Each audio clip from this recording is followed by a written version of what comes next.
Ça va? Ça va et toi? Bah ouais. Vas-y, rentre. Ouais.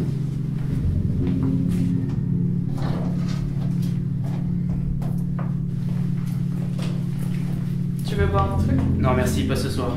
Et je reste pas tard non plus, j'ai match demain. Ah, ok. Alors, viens.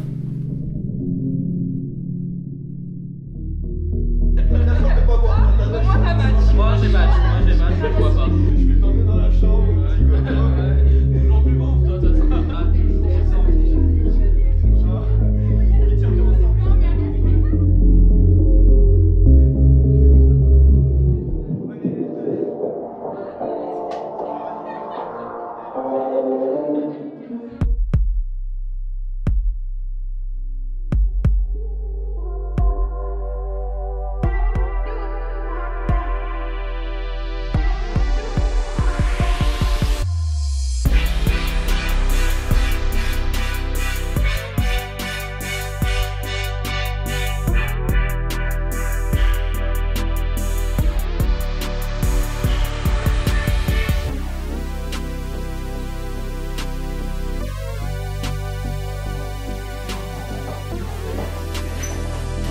Allez les gars, j'y vais.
Bonjour, je m'appelle Geoffrey Agostiniano, j'ai 24 ans et à l'âge de 19 ans, j'ai eu un très grave accident de voiture. Donc cette vidéo que vous venez de voir, ce n'est pas mon histoire, mais il y a pas mal de similitudes.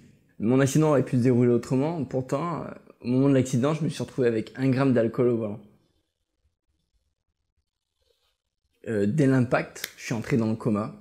Les pompiers sont venus me désincarcérer dans la voiture. Ensuite, j'ai été dirigé au CHU de Grenoble. Donc j'ai vécu 12 heures d'opération ce premier jour. Et les médecins ne se prononçaient pas, c'est-à-dire qu'ils ne savaient pas si j'allais vivre ou mourir. Donc j'étais vraiment dans une période entre la vie et la mort. J'avais un ami qui était avec moi sur le côté passager, qui lui aussi était gravement atteint. J'ai des séquelles physiques, donc j'ai vécu au moins 2 semaines et demie dans le coma. Ensuite je me suis réveillé. Suite à mon réveil, c'était comme un grand gaillard d'1m83 qui se réveille, qui doit réapprendre à parler, qui doit réapprendre à marcher. Je ne savais plus manger, je ne savais plus boire. J'avais perdu l'attribution des mots, donc j'ai dû réapprendre à parler. J'étais dépendant des autres. J'étais passé d'un jeune sportif et inconscient de ses facultés à un jeune handicapé et alité.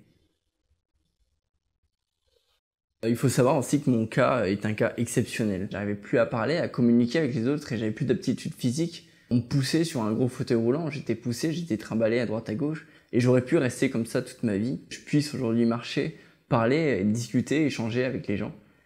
Il y a beaucoup de personnes qui font des accidents aussi dramatiques et qui ne s'en remettent pas. Donc oui, les atteintes ne sont pas uniquement physiques. Il y a aussi beaucoup d'atteintes psychiques, mentales qui se cachent derrière un tel traumatisme, un tel accident comme ça. C'est difficile, c'est dur. On passe par des phases extrêmement douloureuses après avoir vécu ça. Déjà, c'est une forte culpabilité qui nous touche.